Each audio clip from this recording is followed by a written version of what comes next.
Hello friends, good afternoon. তোমরা সবাই কেমন আছো? আশা করছি তোমরা সবাই খুব ভালো আছো, আর আমিও অনেক ভালো আছি। এখন বাজতে চলেছে দুপুর 2টো, আর মিষ্টির ভাবি হঠাৎ করে বাড়িতে এসে আমাকে বলছে তুমি একটু রেডি হয়ে নাও, তোমাকে নিয়ে একটু বের হবো। তো কোথায় যাবো সিরিয়াসলি আমি বুঝতে পারছি না। তো ঠিক আছে, চলো চটপট করে রেডিটা হয়ে নিই। কালকে আমার জন্মদিন, আর আজকে আমার জন্য স্পেশাল গিফট একটা অ্যারেঞ্জ করে রেখেছে আমার হাজব্যান্ড। তো আমরা এখন যাচ্ছি সেখানেই। তো আমাকে বলেনি এখনো যে কী গিফট, আমি খুব এক্সাইটেড সেই গিফটটা দেখার জন্য। তো হচ্ছে ও তো রেডি হয়ে গেছে, রেডি হয়ে বসে আছে, আর আমাকে অনেকক্ষণ ধরে বলছে তোমার জন্য গিফটটা রেডি আছে।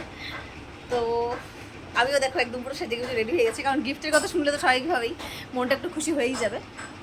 আর আমার স্নান টান হয়ে গেছে, আমি বুনুকে বললাম একটু চট করে চলে আসতে, আর ও বললো যে একা কেন যাবে, তাহলে বুনুকেও নিয়ে নাও, গিফটটা তুমি সিলেক্ট করবে গিয়ে দেখে, মানে কি গিফট দেবে সেটা ওই ঠিক করে রেখেছে, আর মানে কোনটা নেবো আর কি ওটার মধ্যে, তো সেটা হচ্ছে আমাকে সিলেক্ট করতে হবে। তার মানে ঠিক আছে চলো, তো দেখি যাই আগে। আমার তো খুব ইয়ে লাগছে, প্রচণ্ড এক্সাইটমেন্ট হচ্ছে যে গিফটটা কি হবে সেটা জানার জন্য।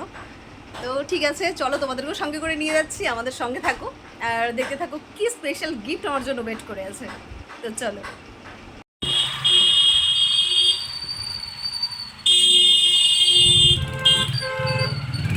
তো দেখো, কথা বলতে বলতে আমরা বেরিয়েও পড়েছি, আর এখন আছি রাস্তায়। তো তিনজনে মিলে যাচ্ছি একটা বাইকে, পুরো চাপাচাপি জায়গা আর ছিল না। তো আমাদের ঢুকে এখানেই হচ্ছে ফার্স্ট টাইম মিষ্টির বাপি বললো আমাদেরকে কিছু একটা খেয়ে নিতে, তার কারণ একটু খিদে পেয়ে গেছে। দেখো আমার সঙ্গে বুনো চলে এসছে, রেডি হয়ে যে মুহূর্তে বেরিয়েছিলাম সেই মুহূর্তে তোমরা দেখতেই পেলে রাস্তা দিয়ে আসছিলাম। তো তখন যেহেতু সাউন্ড ঠিকঠাক ছিল না, কথা বলিনি। এদিকে দেখো মিষ্টির বাপি, আর আমরা এখন একটু খাবো, একটু খেয়ে নিয়ে তারপর আমরা যাবো যেখানে যাওয়ার কথা। এই যে দেখো আরেকজনের প্রচণ্ড খিদে পেয়ে গেছে, এখন খেতে বসে গেছে। এদিকে রসগোল্লা খাচ্ছে, আর এদিকে পাউরুটি দিয়ে রসগোল্লা খাচ্ছে, কারণ প্রচণ্ড খিদে পেয়ে গেছে।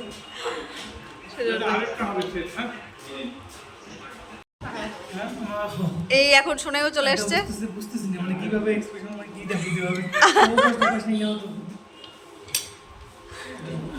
আর এনার তো খাওয়া কমপ্লিট হয়ে গেছে। তো এই ফাঁকে আমরা চলে আসলাম আমাদের এক কাকুর বাড়িতে, আর এখানে হচ্ছে কাকুমণি মেকআপ আর্টিস্ট। তো চলো তোমাদেরকে পরিচয় করিয়ে দেবো তোমাদের সঙ্গে, আর কাকুমণির জায়গাটা একটু তোমাদেরকে দেখাচ্ছি, যে কাকুমণির সেই মেকআপ রুমটা। তো চলো। আচ্ছা আচ্ছা, তুমি তো শেখাও না? এই হচ্ছে আমাদের কাকুমণি মেকআপ আর্টিস্ট, কৃষ্ণা মিলি চক্রবর্তী। তো সবাই পেজটা ফলো করে দিয়ে কাকুমণির সঙ্গে থাকবে।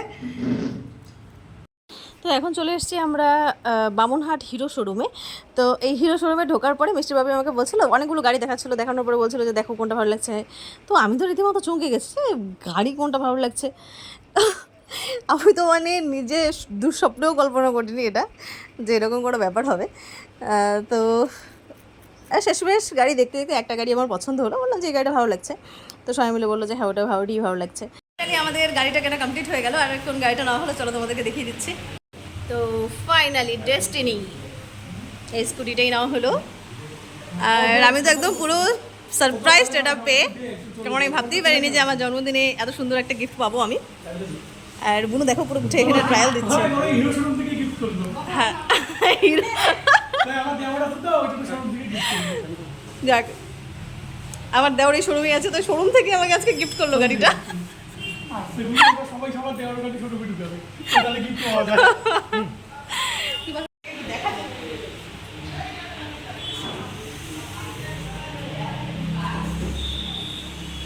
শেষ শেষ সারপ্রাইজ গিফট পাওয়ার পরে তো উচিত ছিল হাতে একটা কিস করা, হাতে একটা কিস করা।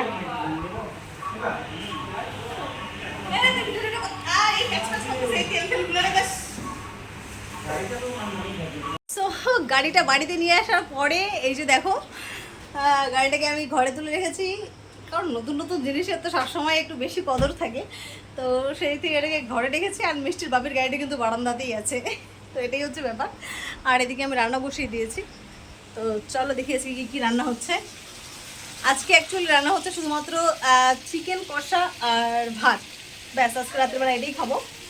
তো এদিকে চিকেন কষা আমার হচ্ছে, আর এদিকে ভাত আমি বসিয়ে দিয়েছি। এই দেখো এদিকে দেখো স্কুটিটা গাড়িতে যেই ঢুকিয়েছি অমনি মিষ্টি এটার উপরে বসে পড়েছে পুরো। হ্যাঁ, তো ডবল স্ট্যান্ড দিয়ে এটার উপরে বসে পড়েছে। মিষ্টি তো খুব খুশি হয়েছে, আর আমিও তো অবভিয়াসলি খুশি, এটা নিয়ে কোনো কথাই হবে না। তো তোমরা সবাই অবশ্যই কমেন্টে জানাবে যে আমার গাড়িটা কেমন হয়েছে, গাড়ির কালারটা কেমন হয়েছে, সবাই কমেন্টে একটু জানাবে প্লিজ। আমার তো দারুণ লাগছে, তো তোমাদের কেমন লাগছে অবশ্যই সবাই কমেন্টে জানাবে। এদিকে দেখো আমাদের এদিকে রান্না বসে গেছে, আর এদিকে সোনাই আর সুমিত দুজনে মিলে শুয়ে আছে। তো একটু পরে আমরা খাওয়া দাওয়া করে নেবো, আমাদের রান্নাটা হয়ে গেলেই আমরা খেয়ে নেবো সবাই মিলে। তো হ্যাপি বার্থডে বৌদি, বৌদি বুড়ো হয়ে যাচ্ছে, বুড়ি হয়ে যাচ্ছে। তো এদিকে আমার যেহেতু জন্মদিন আর আজকে রাত্রি 12টা পার হয়ে গেছে, বৌদি আরো একটা বছর এগিয়ে গেল একদম। মরার জন্য। এরা বলতে চাচ্ছে যে আমি আরেকটা বছর এগিয়ে গেলাম মরার জন্য। হ্যাঁ। একদম, এটার একদম ঠিক কথা বলেছে। কারণ হচ্ছে দিনের পর দিন বয়স তো বেড়েই চলেছে, আর মৃত্যু যত বয়স বাড়ছে তত মৃত্যু এগিয়ে এসছে। তো মৃত্যুকে ওয়েলকাম জানিয়েই আমার ব্লগটা কন্টিনিউ থাকবে। সো গাইস, আমাদের ফাইনালি খাওয়া দাওয়া কমপ্লিট, আর এখন আমরা শুতে চলে এসেছি। এদিকে দেখো আমাদের মশারি করাও কমপ্লিট, আর মিষ্টিও খেয়ে দিয়ে পুরো রেডি, আমরাও খেয়ে দিয়ে রেডি। এখন আমরা শুতে চলে যাবো। তো আজকের মতো ব্লগটা এখানেই শেষ করছি, দেখা হবে তোমাদের সঙ্গে নেক্সট একটা ব্লগে। সবাইকে শুভরাত্রি।